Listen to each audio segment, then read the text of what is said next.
This is the Relevant Podcast.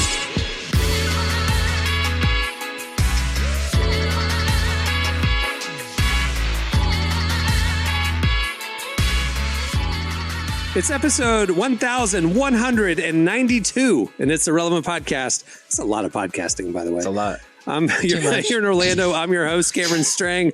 And joining me from Loverland, Virginia, a guy who's been here for about 98% of those 1,192, Jesse Carey.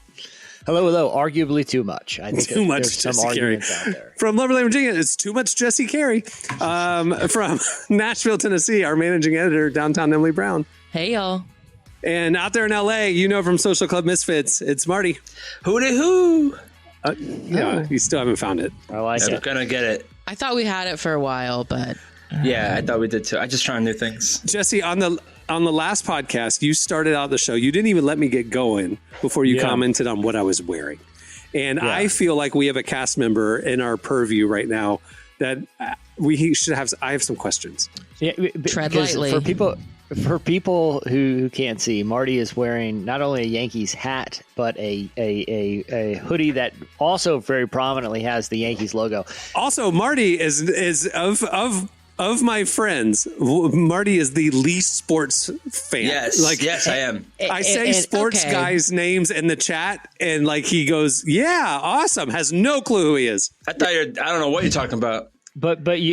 But you look like, Marty, as if you are like you work for like sports media for the Yankees right now. Like it looks like you Barstool Sports over here. Yeah, or like you are working their press office or something. Or he works in the fan shop, and he's just wearing the team gear to sell. Just raided the fan shop, guys. Now I do have so. I remember, and very long time listeners will remember. I went to Nepal one time, and long story short, but my church was doing some work there, and I went there, and we were in a very, very remote part. Like I'm talking like walking on foot from village to village, like mountains and like rice fields.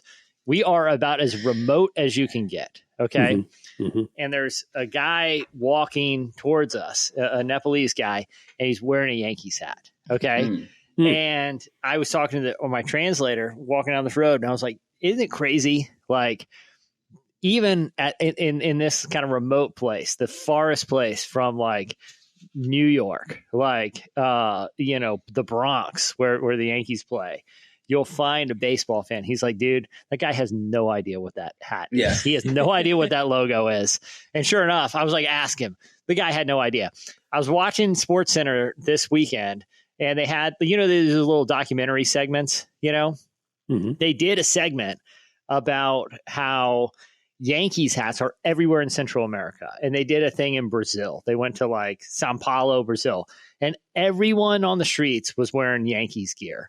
And they were going up to people and were like, who's your favorite Yankee? They were like, I don't even know what the logo is. Like, it's just American to them, or like, well, they kept asking people. They were like, this is the hat we see famous people wear. And yeah, like Jay-Z. They're like, everyone famous wears this. They didn't even know it was a baseball team, because they were like, how about the year Aaron Judge and Juan Soto are having? People were like, who are that? And they're like, you're wearing their logo on your head. And they didn't even know it was a lot of these people didn't even know it was a baseball team. They just associated it with like cool cultural people. And now, Marty, you're coming out in the Yankees flex. Fresh from Guatemala. Just kidding. Is this for fashion reasons, or is this for sports fandom reasons? All right. So last week, I just moved. I'm maybe a year and a half in California, and last week I went to an Angels game, and man, they were so bad that it reminded me that I'm a Yankees fan deep down. I'm from New York, from Brooklyn. This is the team I wore when I was a kid. It's the first hat I was ever given. I have a when I was a little kid, I was given a bear, and he had a hat with the fake baseball bat and a jersey on him. Like, that was my growing up toy when I was like 1 year old.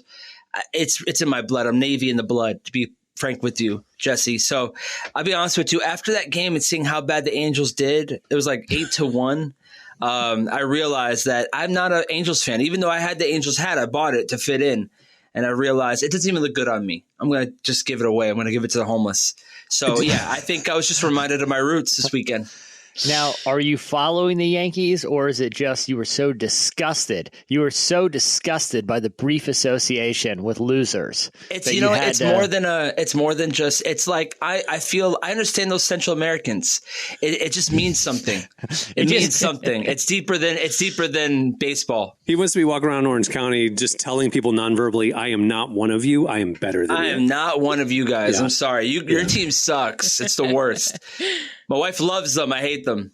I've always hated the Yankees because I have a hatred for a lot of I hate the Patriots. I hate the Cowboys. I hate a lot of legacy. Yeah, I hate a lot of legacy teams. It's why in the 90s, I wasn't a Jordan fan. I was a Charles Barkley fan. I'm an underdog guy. I don't want the guy who's at the top. Yeah. Same. But at one point, I can't remember. Somebody left a Yankees hat at my house or something. And I tried it on. When you put on that black NY, it'll do something to you. You feel kind of like, oh, this is what it feels like. I mean, try to walk around with the Cincinnati on your hat. The big C. It just doesn't balance out. I don't know what it is. Our regional team is the Washington Nationals, and I have a handful of curly W hats. It hits different. You don't want, it doesn't say. Do people ask you if you work at Walgreens when you wear it? All the time. They ask for where the, if you're wearing a Walgreens COVID test. Yeah, they ask you where the testing is. Yeah. I am not a baseball fan at all. I only care about NBA basketball and college football. But a few years ago for Cohen's birthday, we were out in LA and we were doing different things, and we were at the Santa Monica Pier, and I heard somebody I just overheard somebody saying tonight the Dodgers playoffs game, blah, blah, blah. And I was like, oh, wait, no way. That'd be a cool experience with my kid. So I bought StubHub, grabbed a couple of tickets to a Dodgers playoffs game. We go. It's an awesome experience. I buy the Dodgers hat.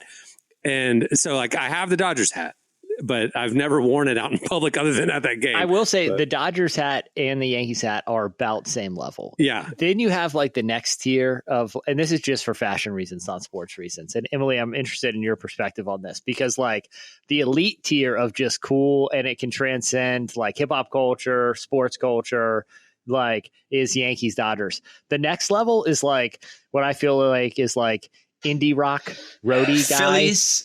Phillies, Cubs, and Mets. There's something about the blue and orange. Yeah, those ones. Wait, are White Sox cool?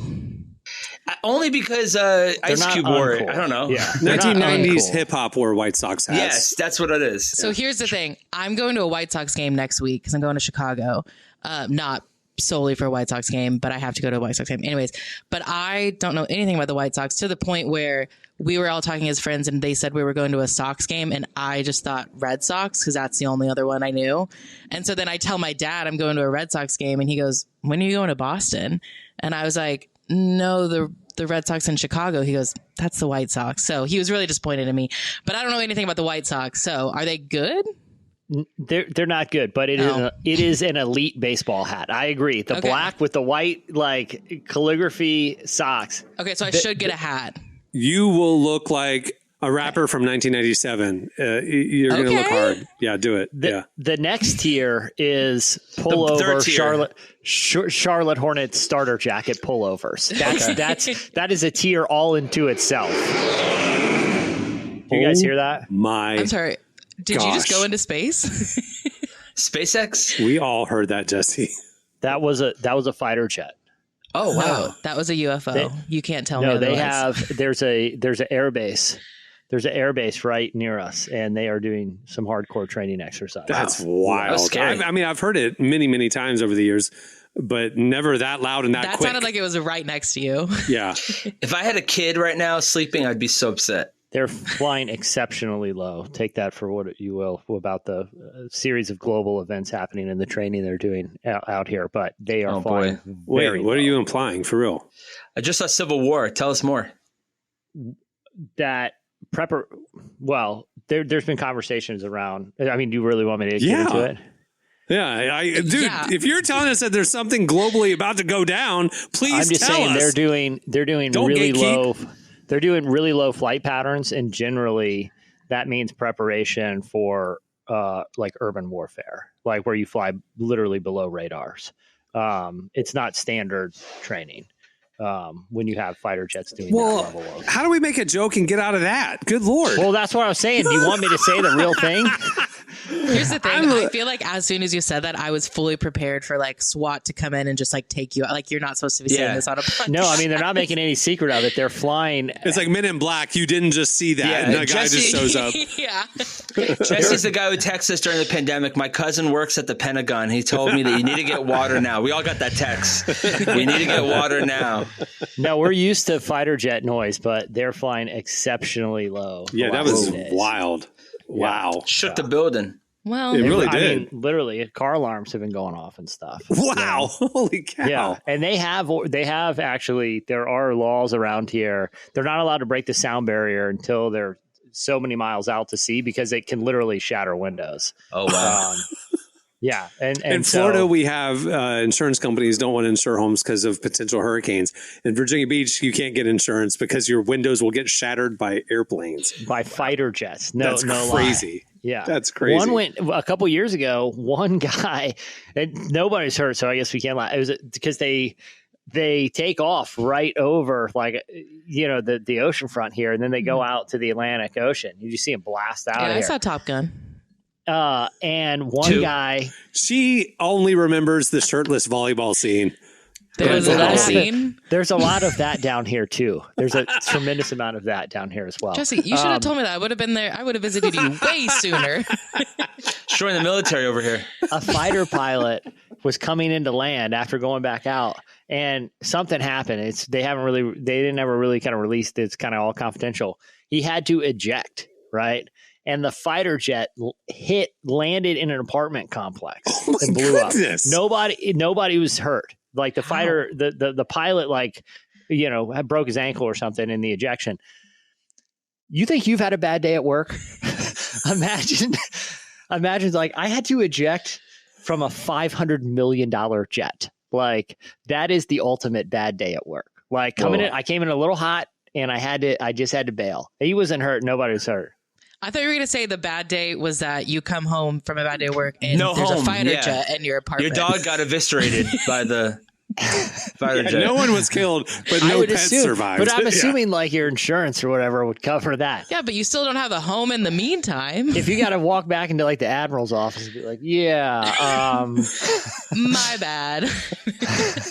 You're working in your shop at Winn-Dixie and you come back out and you're like, what just happened here? So funny story. I thought that was the landing gear button. Common mistake. I didn't realize it would fling me right Sir, out. can you not put this in my record? I want to join the Blue Angels, please. I didn't realize I was just going to ghost ride this into an apartment complex. So easy mistake. All right. Well, we have a great show coming up. If the world lasts long enough for you to hear this episode, we have a great show. What? He's saying below radar urban warfare. I know. I just don't like that joke anymore. And this isn't like, he's not saying that we're training other countries to do that. He's saying our military is training to do that. I just heard another one. You're going to hear them all morning. We're going to hear them throughout the show. Wow. Great. There have been other shows where it's been like kind of more constant and stuff, and we've edited out. We've isolated the rumble and we could take it out and you couldn't really hear it that much. But these are way louder. So we're just going to leave them in. Everybody can enjoy what Everyone can enjoy the fear that I'm currently feeling. I'm not saying anything. They do all kinds of training. It's just abnormal to hear them flying this low. So do with that what you will. Now he's trying to put the genie back in the bottle. Yeah. He's the trying preppers are already getting ready. I don't have like inside knowledge here. I'm just saying this is very abnormal. And that was the speculation. I think you do though, because you are literally watching a fighter like leave the base. I mean, yeah. It's a little more inside knowledge than I do. Yeah. All right. Well, like I said, we have a great show coming up. We have the National Parks. They have a new album coming out today. They're very cool. I like. They're a great band to throw some songs on the summer playlist. Like, they're just good vibes. They're a good vibe band, you know.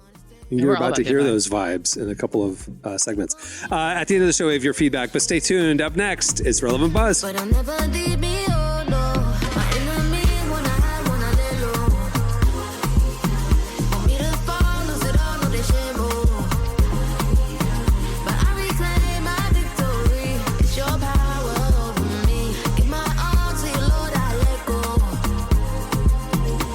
won't you pray for me? So won't you pray for me? So won't you pray for me? You're listening to Anike. The song is Pray For Me. Today's podcast is brought to you in part by Mercy Ships. Globally, 5 billion people lack access to surgical care. In sub-Saharan Africa, there's only one surgeon for every 200,000 people. Mercy Ships provides free, life-transforming surgeries for people who have little to no access to medical care. They help the blind see, straighten twisted limbs, remove deadly tumors, treat cleft conditions, and so much more. With state-of-the-art hospital ships, they provide safe surgery to children and adults living with treatable conditions, and it's completely free of charge. They do all this work with an all-volunteer crew of professionals who donate their time and talents. Surgeons, stewards, nurses, engineers, and more make the world a better place. Your donation today provides free, safe surgeries to people in desperate need of help. All gifts are matched, so please donate today at mercyships.org/relevant. Today's podcast is brought to you in part by Tim Tebow's book, Look Again. Have you ever wondered what would change if you truly believed you were infinitely valuable to God? In his New York Times bestselling book, Look Again, Tim Tebow reveals the powerful truth that when we learn to see the image of God in every person, including those we struggle to love, everything changes. Tebow shares incredible stories from his work with people the world often overlooks, and it will challenge you to stand up to the lies, rediscover the worth that everyone has, and impact the world for good. Find Look Again by Tim Tebow, available now wherever books are sold. Okay, it's time for Relevant Buzz. Tell us what's happening at the intersection of faith and culture this week, Emily. Okay, well, we try not to get political on here, but it is an election year, so I'm just going to have to ask y'all to bear with me for like 2 seconds, okay? Calm down.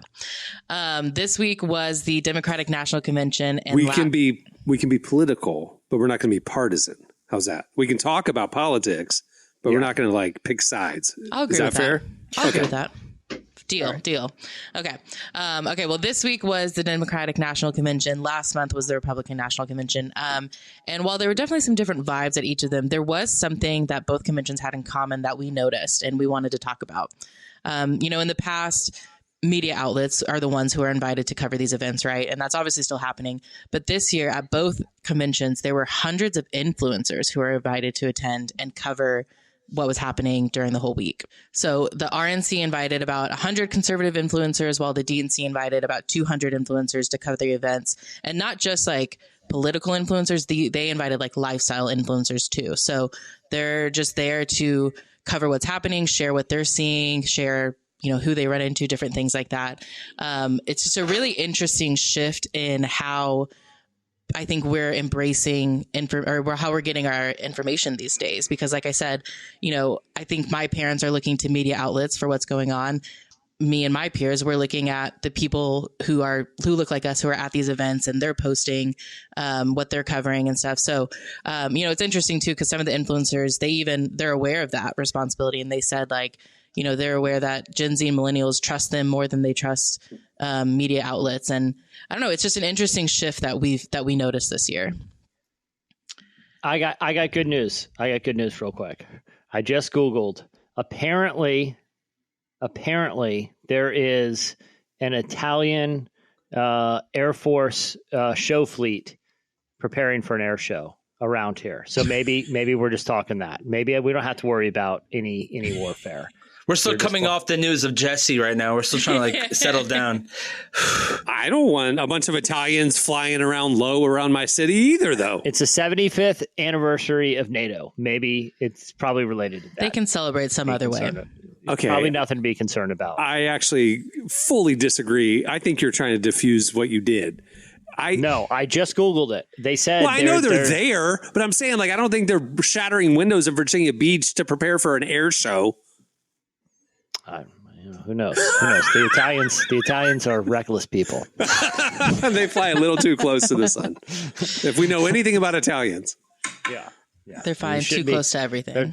They shouldn't be buzzing the hotels. That's what I'm saying to the Italians. I don't care what the celebration is. So, Emily, the reason why this is interesting to us, obviously, is we've talked about, as an independent media outlet, we've talked about where does our audience get news from? You know what I'm saying? Like, because like they don't. We know millennials don't read articles.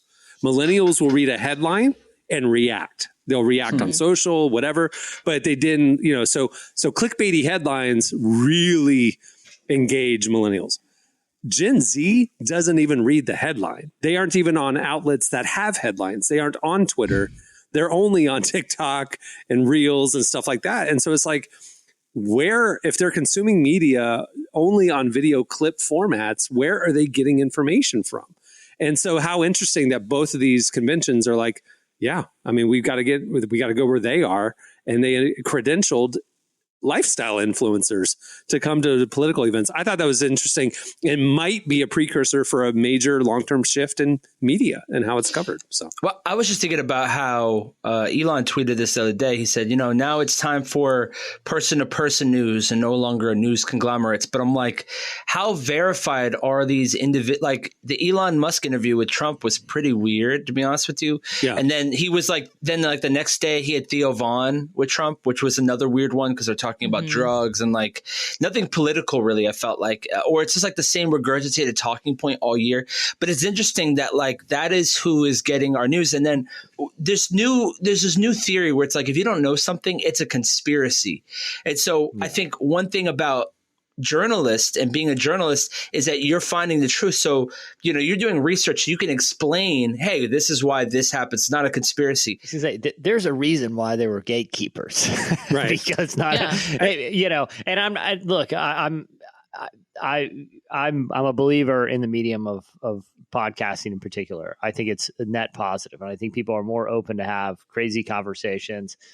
But I think you have to listen to it through a different lens than you do reading something in like the Atlantic or the New York Times or any sort of institutional media, where I think when you absorb content through institutional media, you read it through a certain lens, knowing that whether you agree with maybe the partisan bent or not, you have the understanding it's been prepared by people who are professionally trained to kind of present information where, there's standards, there's fact checking, there's whatever. Yeah. Where, if you're listening to a presidential candidate sit down with Theo Vaughn, you talking about cocaine half of the interview, the interview is not even talking about the specifics of politics. It's about like the celebrity of politics, which is interesting. Well, I will say his anecdotal when Trump was talking about the economic conditions during his presidency, Theo Vaughn's contribution was, I know my cousin bought a boat. Like that was his. But in fairness to Theo Vaughn too, I mean, the week prior he had on Bernie Sanders for a long sit down. Yeah. You know what I mean? But I think you listen to either of those conversations with an understanding of, this might not be the most informative, but it at least gives me an insight to how this person interacts with, whether it's someone like, an Aiden Ross for the Nelk Boys, or, at least I think I'll say this, at least it, I feel like, helps understand the humanity of some of these people, because they're not sitting down for like a, CBS Sunday morning interview where they have their talking points. It's a little free flowing and it might not be as factual, but at least you get an idea of who they are. I think the good distinction is like there's conversationalists and then there's journalists. And I think both have important things to add to our context. But like you said, like a journalist, like they are intentionally trying to get information that is necessary for the public. Whereas, like you said, like a conversationalist is just like, I kind of want to, like, I think Theo Vaughn is a great conversationalist because he's always really interested in the people he talks to. I don't always necessarily learn something new or important from those things, but I kind of get just a better understanding of how this human works, which is important. But that doesn't inform me on, okay, well, what are their policies for when I want to vote in November? Like, I haven't learned anything from that.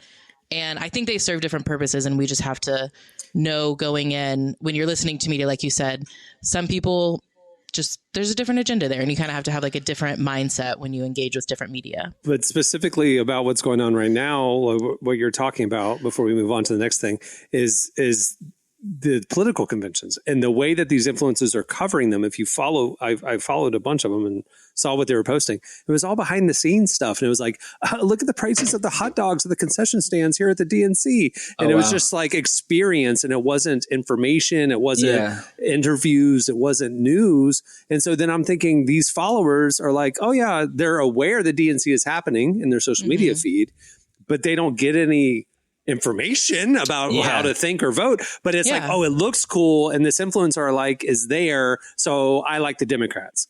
I mean, that's actually pretty dangerous, but how uninformed their followers are going to be if this is their primary way to get news. I just always think it's interesting, when like the person talking to their interviewee like just is clearly interested in what they have to say. And someone that I actually think does that really well is Stephen Colbert.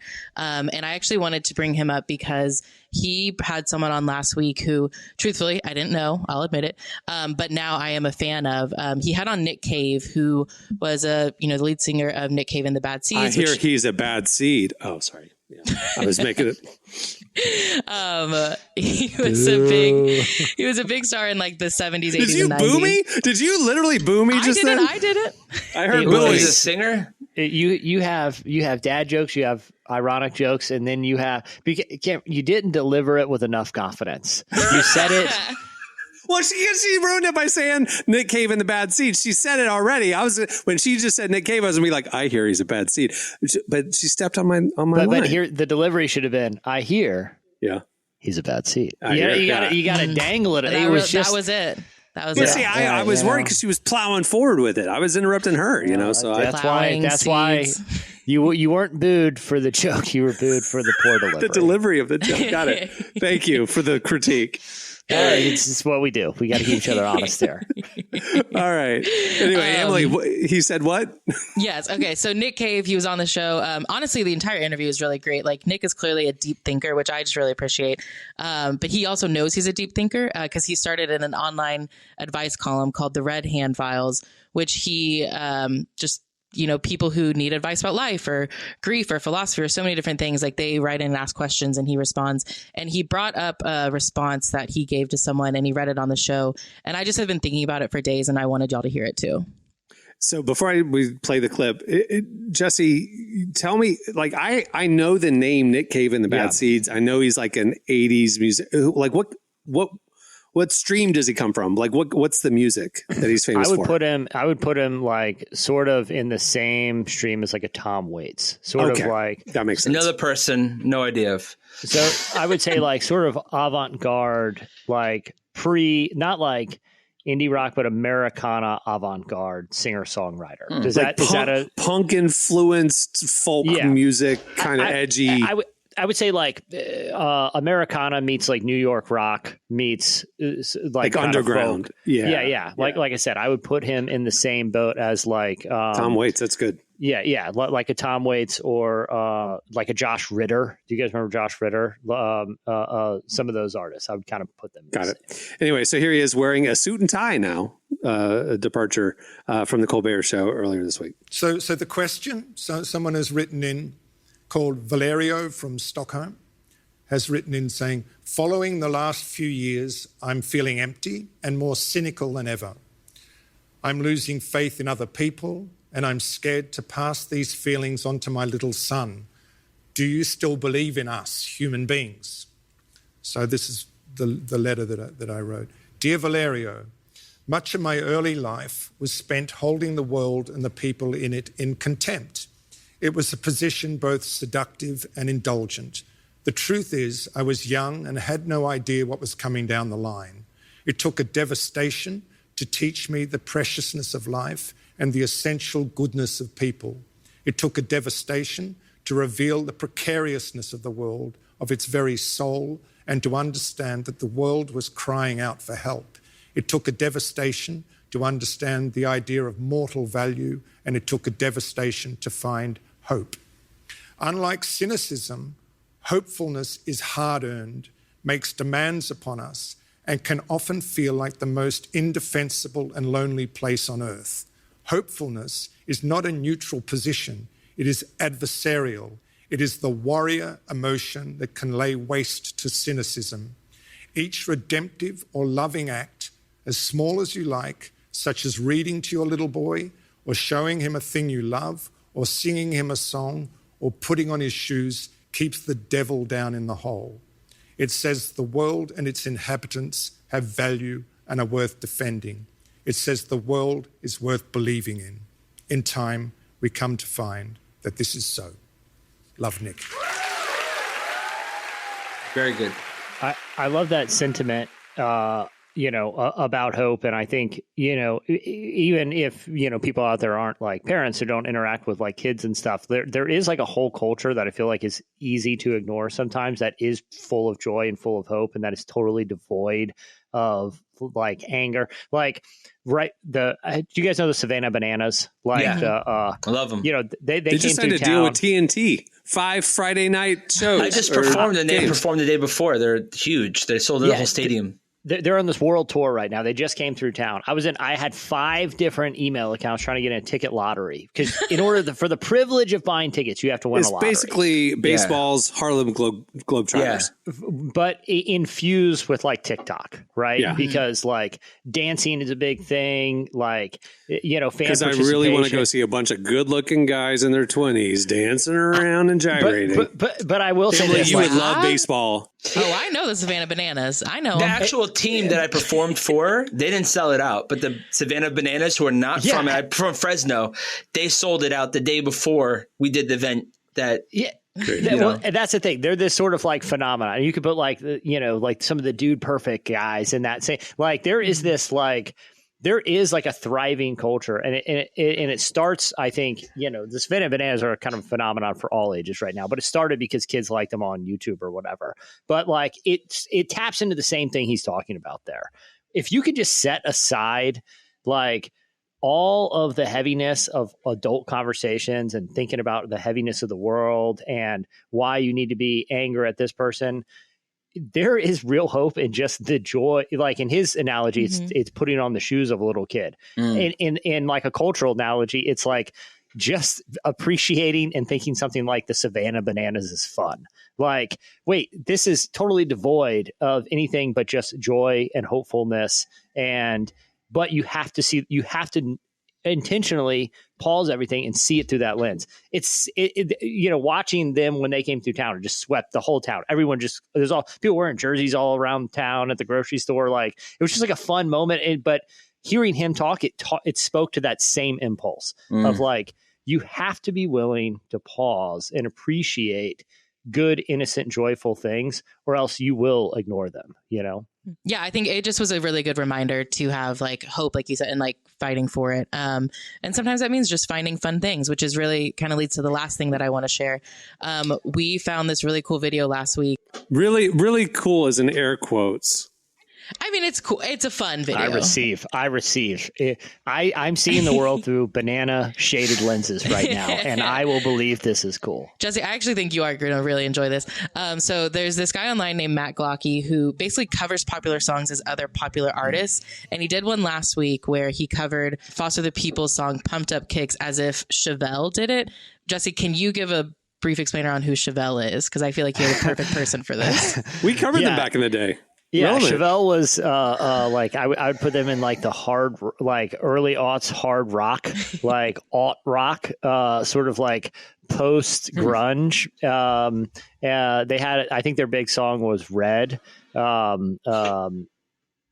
were signed to like a Christian adjacent label when they first started. And it's interesting that Foster the People is also Christian adjacent. You know what I mean? So it's an interesting crossover that this guy's doing. It's not his shtick. Yeah. He's not like Christian adjacent. It just so happens that this one obviously caught our attention for that reason. And so, but listen to this. It's wild. Here we go. If Chevelle wrote "Pumped Up Kicks" by Foster the People, I can try.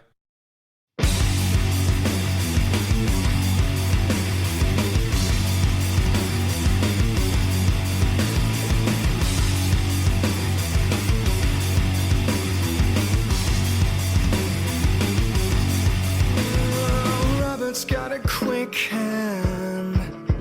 He'll look around the room, he won't tell you his plan with a rolled up cigarette hanging out his mouth. Like He's him. a cowboy kid. Yeah, he found a six-shooter gun in his dad's closet with a box full of things I don't even know what. But he's coming for you, yeah, he's coming for you.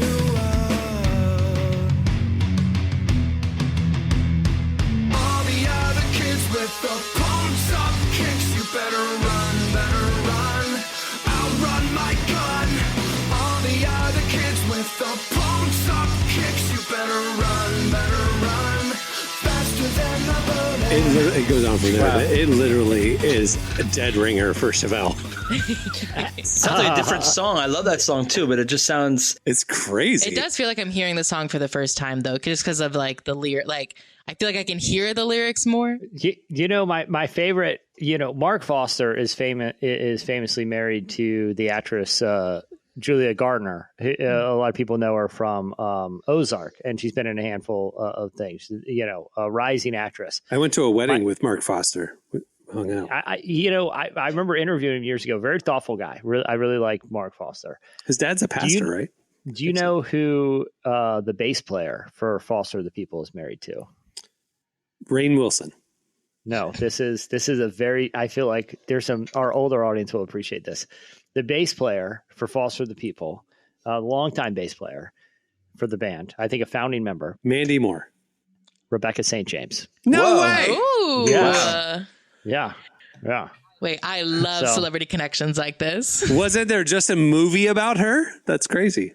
There was. Isn't that an interesting random crazy. I'm never going to forget that. I will forget a lot of things in my life, but I will never forget that. The bassist of Foster the People is married to Rebecca St. James. Celebrity relationships, that takes up far too much of my brain, and that one's going right there. Who connects to, right, the other band for King and Country? Is that same one? Is that same band? Yes, Yeah, yeah, for King and Ricky Country. James That's it. Brothers. Yeah. So for King and Country is one step away from Foster the People by marriage. There you go. They are in-laws. Literally. Jesse went to college with One Republic. Wow. I did. And you know what's funny? I ran into what's his name? Ryan Tedder. You know, I had gone to I can't remember what band it was opening for One Republic, and I wanted to go. And I was with some people in Roanoke, and I ran into Ryan Tedder at a restaurant after, and we talked about ORU. I mean, and all our mutual friends for probably an hour, and just kind of caught up. Yeah. Okay, so here's the thing. Ryan Tedder is connected to Taylor Swift, so I'm going to need you to make that connection now. Wait, what? Well, like he wrote songs for her? Yeah, he worked with her in 1989, so I'm going to need you to reestablish that connection. Whether you're a One Republic fan or not, Ryan Tedder has written most of the hits. No, of the he's last the 10 biggest years. guy in the world. Like, 1989 is like commercially her biggest album ever. So thanks, Ryan. that dude is a genius writing pop hits. Yeah. All right. Well, that'll do it for Relevant Buzz. Make sure to check out relevantmagazine.com every day where we are covering the intersection of faith, culture, and everything in between. Thanks, Emily. All right. Stay tuned. Up next, the National Parks joins us. I don't make time. Lately I've been hooked on you. Someone save me. If it's Jesus, he's not coming soon. I don't feel like anyone could just do. You're listening to Jack Boyd. The song is Jesus Saves. Today's podcast is brought to you in part by John Mark Comer's book, Garden City, a book that speaks to the tension we all feel between work, rest, and purpose. The New York Times bestselling author John Mark Comer takes us to the scriptures to identify what it really means to be human and flips the script on the idea that who you are matters, not what you do. He shows that God created us for meaningful work and meaningful rest. Both matter. This book helps you ask and answer the big questions. Does God care where I work? Is there a direction for my life? So you can discern God's heart for your calling, your rhythms, and the way His Spirit wants to shape every part of your life. If you're longing for purpose and a more grounded way to live, check out the new hardcover edition of Garden City wherever books are sold. Well, today's show is brought to you in part by the new book, God, the Science, the Evidence. We talk a lot about faith, but how often do we talk about science in the same breath? You might be surprised to discover just how deeply the two actually agree. For centuries, science has been used to dismiss the idea of God, but today an intellectual revolution is underway. Modern discoveries in physics, cosmology, and biology are consistently revealing the same truth. Creation isn't an accident. That profound reversal is what engineers Michel-Yves Bolloré and Olivier Bonassi investigate in their international bestseller, God, the Science, the Evidence.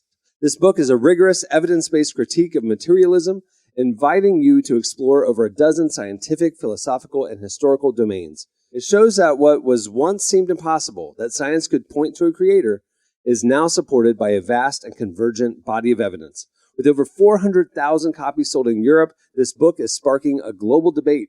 It's thoughtful, fascinating, and a powerful reminder that reason itself affirms the existence of God. Learn more and find out where you can purchase your copy today by visiting godthesciencetheevidence.com. Today's podcast is brought to you in part by Erwin McManus's book, The Barbarian Way. Some books don't just inspire you, they confront you. The Barbarian Way, now celebrating its 20th anniversary, is one of those books. If you felt the pull of God towards something deeper and wilder than the safe, predictable version of faith that we settle for, McManus reminds us that following Jesus was never meant to be tame. It's meant to awaken courage, passion, and purpose God placed inside us. He draws from the wild stories of Abel, Noah, Moses, Rahab, and others to remind us that following God wasn't meant to be tame. Safe faith isn't working. Step into the story God is writing for you. Choose passion, choose boldness, choose the Barbarian Way. Available now, wherever books are sold.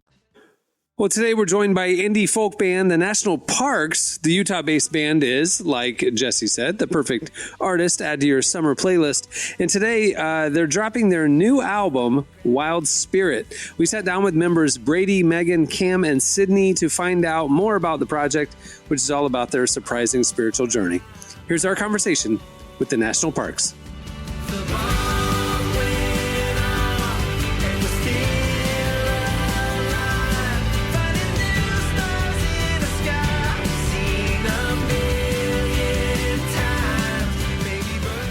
Well, today you're dropping your latest album, Wild Spirit. Compared to your previous work, what do you think makes this album unique or different?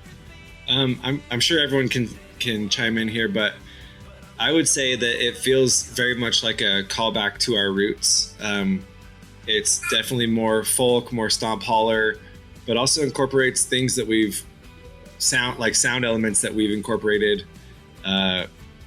throughout this whole process. Like, we've definitely, as a band, grown and evolved, and we've dabbled in pop and we've experimented with different sounds. And so bringing that all back together to our folk roots is what is happening with this album. So it just feels like coming home in a way. Yeah. And I would say too, there's some like different things we experimented with on this album too. That's really fun. I felt like we kind of let loose a little bit. And we're a little more like just overall loose with it. And so it felt like, natural and fun. And like Brady said, I think it naturally kind of went back to our roots because of that too. So. Yeah, I would just add to it as well. Just, it has been like feeling like a full circle moment. When we started, it was more like a trio with, guitar, violin, harmony, folk vibes. And I feel like over the last 10 years, it is that full circle moment, but we have grown so much as people and as musicians too. I mostly just used to do keys, but now I'm doing the banjo, which has been a big leap for me. And also Meg, she does violin, but she did a lot more fiddling, which if you don't know violin, it's probably, I know violin and I'm I could totally, it's so easy, but no, for real, she had to learn fiddling, which is a lot different way to play. And it was just really cool to be able to look back and see how we've expanded as musicians as well. That's my mind working overtime. Yeah, the graveyard shift is going too fast. Future or past, like there is no present. Awake at night, pondering life. What was going on in your lives when you were working on this project? Yeah, this album is in general, I think about going through struggles and finding yourself through that. So on a personal level, I was going through some spiritual / faith struggles and a journey, I like to call it. And so it was a lot of discovering for me, who I am and what I believe in and what's important to me, and coming back full circle to feel like what's most important to me is the people that I love and the experiences that we have. And so the album is kind of like in that world for me as far as lyrics go. You are high altitude, the air is thin when I'm with you. You are a breathtaking view, and I don't want to just pass on through. You know, I imagine opening up about something like the struggles of your faith journey isn't easy as a musician. I think some topics are easier to be vulnerable, easier than other topics. And for me, this topic specifically of like going on this faith journey, I would say is something that was not very comfortable for me to be open about. It's kind of like uncharted territory for me, but it was a deep struggle that we were going through. And so I felt like it was, you know, what I needed to do was to write about it as catharsis and healing to get through that process. So as scary as it is to be vulnerable, I feel like it's also necessary in the growth. I've been running with an ache in my side. I've been moving with a broken stride, but I wanna be where you are. I wanna be where you are.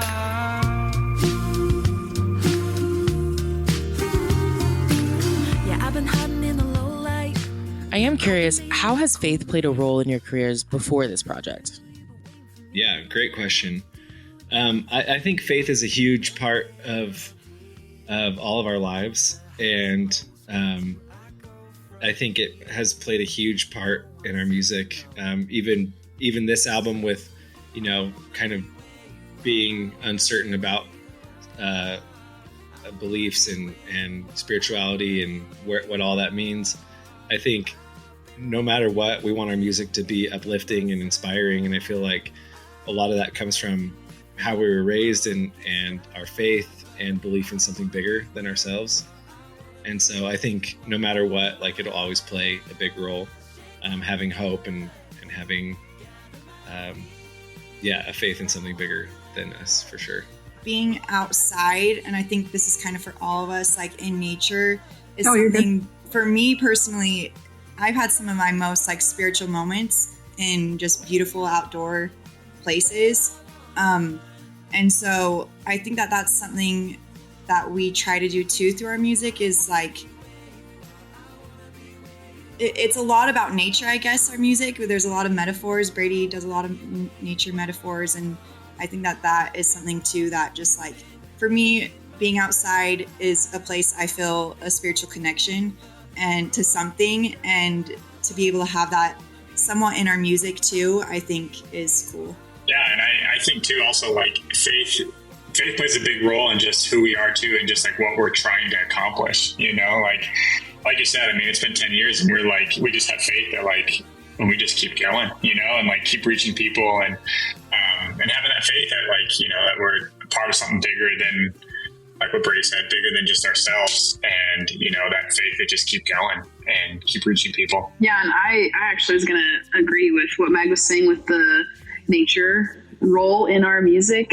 I feel like whatever your faith is or belief is, I feel like we really are fans, and the people that we're, I guess, like reaching are those people that feel that common thread of like something more, like something bigger. And we say it every time we go to a show, like there's just that feeling when you're on stage and you're playing the songs and you're like feeling something with the crowd, that it's like a room full of strangers, but you can't really like explain it with words, but it's like this energetic pull. And I feel like that is like, I don't know, something that we strive to reach more and more people and just like kind of grow that feeling. And to me, that's like what spirituality is. And like, kind of along with what Cam's saying too, that faith of just like, we don't know what we're doing sometimes, but we're just going, like we're just building it, because that's like having the faith, I guess. Guess I got a wild, wild spirit. Always had a wild, wild spirit. Dreaming all day, wanted all night, walking through the forest of my mind. That was the National Parks. Make sure to check out their brand new album, Wild Spirit. It came out today. Go get it. All right, stay tuned. Up next is your feedback. The Christian rock worship was starting to pale to what I was immersed in. Magnetic vibration, it won with the weather and the cold waves. A sea and a mountain in their eroding embrace. Forever. You're listening to Pedro the Lion. The song is Santa Cruz. Well, today's podcast is brought to you in part by the new book, Confessions of a Christian Alcoholic. Author Jonathan Seidel knows firsthand how even believers can get stuck in shame and destructive habits, especially when it comes to one of society's biggest obsessions, alcohol. In Confessions of a Christian Alcoholic, he details his spiral into disordered drinking and shares the 4-step process he eventually used to break free. There's hope for alcoholics who become Christians and for Christians who become alcoholics. Find Confessions of a Christian Alcoholic wherever books are sold. What if you could change a child's life with just $10? Right now, thousands of vulnerable children in East Africa are suffering from jiggers. It's a painful, preventable parasite that burrows into their feet. Soul Hope is the only organization treating it through foot washing, medical care, and durable closed-toed shoes that protect kids long after treatment. $10 may not seem like much in today's world, but when we come together, those small gifts add up to big change. Join the 10 for 10 campaign. $10 protects 10 small toes. Visit soulhope.org/10 to give now. One small gift makes a big difference. Again, that's Soulhope, SOLE, hope.org/TEN. Okay, it's time for your feedback. Last week we got talking about the feedback was about stuff from your childhood that you wish would come back, trends from nostalgic trends you wish would come back. And then we asked you after that, what's a trend that's going on right now that you can't wait to be over? And let's move on from. So you guys hit us up on Twitter at Relevant Podcast, and here's some of our favorites. Okay, I want to address this one because it says referring to chicken nuggets as nugs. Nobody actually wants to do this, right? It's ironic or something, but can we please stop? Nuggets deserve better. I will take nugs because they're my daughter is a rising Swiftie, and my son loves Patrick Mahomes. So anything something Chiefs related is on TV, they get very excited. Andy Reid, the coach of the Chiefs, is in a commercial. I think it's for her. I can't remember what even the product is, but he's sitting across a fast food restaurant from someone, and he reaches over and he goes, "Give me some of them nuggies," and he steals the person's nuggets. I will take nugs.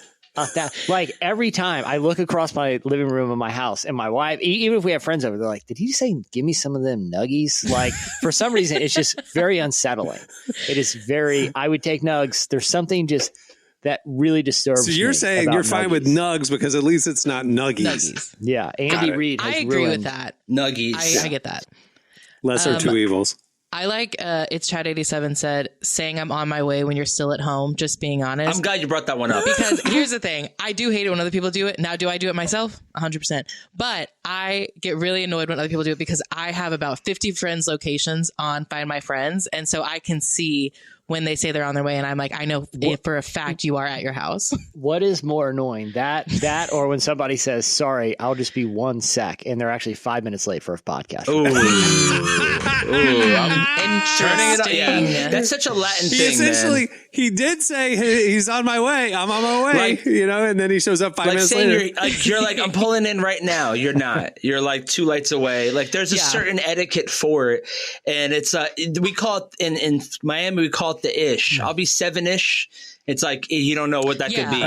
It could be anything. It's the ish. My thing is like I have their location. So it's like I can literally see that you are 25 minutes away at your house. You know what I mean? Like it's one thing to be like, "Hey, I'm on my way." And it's like, okay, you're at least halfway there. You're not on your way. You're still in your pajamas. You know what I mean? Like, don't tell me that. Wow. That's why I get annoyed at. I share my location with one person, my kid, and and he literally, when he gets out of school, he'll text me like, "Hey, where are you? And I'm like, "I'm on my way." And he replied one time, I see the car still at the house. Dang. And I was like, dadgummit, I forgot about the... I'm going by foot, wise guy. I'm on the scooter. But I had left my desk and was walking to the car. So I was actually on my way. I just hadn't gotten in the car yet. Anyway, now I don't do that anymore because I know I'll get called out by my kids. See, my 2 love languages are celebrity knowledge or sharing celebrity knowledge with me and sharing your location with me, which is why I generally have, I have my best friend's mom on Find My Friends. Like, I love having people's locations. It makes me feel so weird. It's so weird. It's so fun. It's so fun. I love checking on people, making sure they're home, making sure they're safe. What if one of your friends is not at their house, but at a boy's house? What would you do? That's happened. Yeah, absolutely. It's happened. Oh, one of my friends was at her ex-boyfriend's house and I texted her. And she was trying to back out of it. I said, no, I know, like, because this was like when we lived in a small town. So I was like, I know whose house you're at right now. And yeah. See, this is seems like, not that we're that far in age. Not like I'm born in the 1920s or something, but like this is like one of those massive generational things that people born, about a decade apart, would be incredibly uncomfortable with people just knowing their location or looking at other people's locations. For like another generation, it's pretty normative, It's very normative. Emily's like, since the Patriot Act, I've been really in finding out. I'm going to read this one from Sophie. She said, posting, I like doing this. Posting every single meal on Instagram. We get it. You eat food. Yes, I understand. I agree with that. But some of my favorite restaurants have been found by people posting certain foods like sushi or a burger or a steak. I'm like, oh, where'd you get that? And it's weird though when you have friends that are like, I don't want to blow up the spot. I'm like, you don't want to blow up the spot? Chicken wings. What are we talking about here? But there are people who do that. I'm just trying to get some nuggies. I don't see. I feel like that was early Instagram when everybody was like, "Here's what I have for lunch." It's gonna be a story. I don't see that as much anymore. Story, right? Yeah, I see it on stories. But there's some restaurants that I've seen in Miami that I'm like, oh, where is that? I would love to go to this garden, Rainforest Chic restaurant. That's how I found it. It's called Rainforest Cafe. They have a dinosaur out front. I love that, and I've been kicked out of 2 of them, but I love it. I love one of my favorite restaurants. I tried to shoot a music video at one. They didn't like it. Sawgrass Mills in Florida. I think what it needs though is more mundanity. Like, show me some nuggies. Show me the money. It kind of goes together. Show me the nuggies. I'm more into it's like the stick review Instagram that's really big. It's like people reviewing sticks. That's a good stick. You are on a different social media. We have a different algorithm, man. I'm stalking my friends' occasions. He's on dad algorithm. He's on the STEM algorithm. That's what he's on. No, it's like people will find cool sticks or just average sticks. I have been seeing that. And be like, all right, this would make a good walking stick. I can honestly say I've never had a stick in my feet. I've seen it, Jesse. Or I can make a crossbow. I can make a crossbow out of this one. Or look how durable this stick is. It looks like a gun, or it looks like a machine gun. And it's just and it's just an Instagram where people review sticks. Like they were like, this is like an all-time stick. Like that's literally the it post. looks like something, and they're like, this is a good stick. Like that's a great stick. I love the internet. It's a very guy thing for sure. like each month they have like nominees of like the best stick that they found, the best stick of the month and stuff. Yeah. So you're saying you want the stick? I want more mundanity. Stick feed to go over to the food feed. I don't need your fancy food. I want. You don't respond to any text messages, but you're on a stick review on Instagram. That is true. He does not respond to text messages. He's too busy looking at sticks. That's amazing. Yeah, it's like there's a lot going on out there. He's literally. I can see like his. I'll go on Instagram or TikTok and be like, Jesse Carey was just active like 6 minutes ago, and like he's in there looking at sticks, but he's not answering any of his texts. And there's a lot of them. Like I followed the page too. One looks like a sword. Like it's just the way that the stick is shaped. It's odd, and they collect them. There's one guy who has a whole wall of them. It's easy to get distracted. There's a guy who has a whole wall. Have a lot of good sticks. There's a guy who has a whole wall, and it's all his he's like the stick. Yeah. The sticks? Yeah. There's a whole stick review internet, guys. It's very true. I live in a state that doesn't have interesting trees to drop big sticks, so that's where you're wrong. Yeah, we don't have There's sticks no parks, here. I think nothing. you got to go to Appalachia to get interesting sticks. Yellowstone. Yeah. It's a travel experience for me to see big sticks. Anyway, here's read this one. This is definitely from. You can tell who they're voting for. They're tired of global warming. I'm sorry. There's something we can't, So like, over it. it's 101 degrees right here in California. Yeah. It's something I can't change. I'm sorry. It's nothing that we could. No, I do love that they're like, I'm so over this trend. It's like, well, it's not like it is a trend, but it's not like, it's not going to like, I was watching this, I was Statistically. watching this thing with the ice and how it's melting. I'm like, things are getting crazy out here. So over it. Let's go back to chillier. It's too hot. Well, Cameron, I do feel like if you were to find a good Florida stick, all you got to do is post your review, and hashtag it Stick Nation. No, for real, you might. Yeah, you might. I find interesting shells more than I find interesting sticks. I'm sure there's a shell community that you could join on Instagram. What's the review thing, Jesse? It's Stick Nation, so it's Shell Nation. No, it's at official stick reviews. If you're looking, but I don't have. I live on a lake. I don't have ocean shells. I have the most gargantuan dinosaur era shells of these Shell snails. Nation. Have you heard of like apple snails or whatever? They are snails the size of softballs. The shell is a snail shell the size of softballs, and birds with the long bills will eat the snail out of it and leave the big softball shell all over my yard. I have them all over. So if you want any weird shells, I can send them to you. I could post that. I'm stuck on the sticks personally, but we're going to start sending in the group chat some sticks. I just looked that they are making a Stick Nation book. It'll be coming out soon. You lie. You lie. Serious. No. People are going to put a book of pictures of sticks on their coffee table. If Kramer can make a coffee table book of, you're missing the review portion. There's a coffee table. Hey, this one would be great for hammering things, and it's like a stick that looks like a hammer. This one looks like a gun. Like that's like a face. Like the guy. One guy was like it was shaped like this, and he was like, I really don't want to get rid of it. I feel like AI could just do this. It'd be like do a stick that's shaped like a tuba. And no, but these are real sticks. But you don't know. Fine. They could be AI sticks. These seem pretty real. Stick Nation don't lie. All right, that'll do it for last week's feedback. There's more where that came from. All right, it's time for this week's editorial question of the week.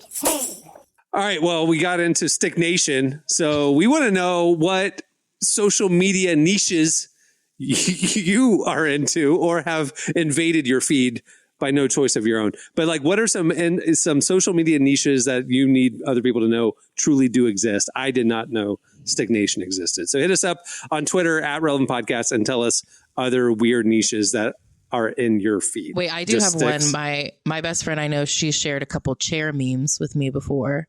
Chairs? Memes about chairs. Sitting. Are they funny?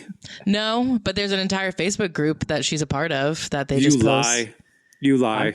We joined a lot of weird Facebook groups in high school that we're still a part of. Wow. But I mean, I've talked about this before. I'm part of a flat Earth group on Facebook as an observer, not as a believer. So yeah, not might have been you with the global warming. One other random one that I frequently find myself, being a rabbit hole is boat ramp. No, I follow that. I follow that, Jesse. I was watching a whole video. I was watching an hour-long video about it. Boat ramp mishaps. But it's not even like boat ramp catastrophes and mishaps. It's only. awful. It's also somebody trailering their boat really well. It's like, wow, that's a good boat trailering. Ramp culture on Instagram is huge, and it's not just one account. How many videos of that can there possibly be? There are webcams doing live feeds of public boat ramps, and they'll like commentate on it like it's a sports play. Yeah, it's so funny. Some people do it really smooth, and it looks easy to do, and it's not. People lose their boats, they lose their cars, they lose everything. I watched somebody the other day. They got like 6 guys to lift the boat off the ramp because the driver had so many fail attempts backing in. They just carried it by hand. Boat ramp culture is big on Instagram. I saw one guy that the boat, the trailer went under it, lift, whatever, but the little thing to clamp the boat to the trailer had broken. So a guy at the end of his long boating day, I'm assuming fairly inebriated, decided to be the tether. So he put his body in the tip of the boat, at the tip of the boat, and held on to the trailer. I saw that one. That one made the round. Some boat ramp. That truck just took off, pulling the guy, and the guy just clocks his groin, pulls himself out of the boat. The boat just just laying there on the ground. Like it was. Boat ramp culture sounds dangerous. It is very. If you don't know what you're doing, yeah, it's usually liquor that ruins it. The other thing that's the big like the conflicts that happen when somebody's trying to put their boat in the lake and somebody's trying to get out of the lake and they're fighting over one lane, and the commentators will like it's a battle. They also you see marriages fall. You see marriages straight up fall apart. They say don't renovate a house, don't go to IKEA, don't put a boat in the water with your spouse. Yeah, it is true. Well, I'm excited for listeners because I feel like we've given them some nuggets if they're not into stick reviews and boat ramp culture. So hit us up with other niches that you have ended up following. All right. Well, before we wrap things up, I want to thank the National Parks for joining us today. Make sure to check out their brand new album, Wild Spirit. It came out today. Look how timely we are. We have so many guests right on the day they release their new albums. Also, make sure to check out the brand new issue of Relevant. We have a great cover story with Letitia Wright. We also have Judah and the Lion, a hard-hitting conversation with Carl Lentz. We have WNBA legend Maya Moore and her amazing new mission, Colony House, and a lot more. Go check it out. You can read the articles for free. Just click the magazine tab at relevantmagazine.com. If you want the beautifully designed, interactive, enhanced digital magazine experience, you can get it with Relevant Plus. Plans start as low as $250 a month. You get the magazine as well as an ad-free version of this podcast, ad-free, unlimited reading at the website, and more. Go check it out. You can sign up right there at relevantmagazine.com. Okay, on that note, we'll wrap it. I'm Cameron Strang. I'm Jesse Carey. I'm Emily Brown. I'm Marty. All right, we'll see you on Tuesday. Have a great weekend, everyone.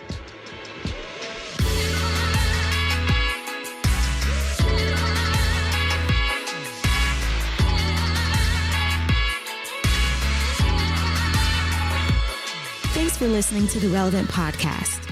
Check out our features, interviews, and news updates every day at relevantmagazine.com. And make sure to follow Relevant on Facebook, Twitter, and Instagram for the latest. For more great podcasts, browse the shows on the Relevant Podcast Network, which you can find at our site. And while you're there, don't miss the all-new era of Relevant Magazine. A new issue releases every other month at relevantmagazine.com.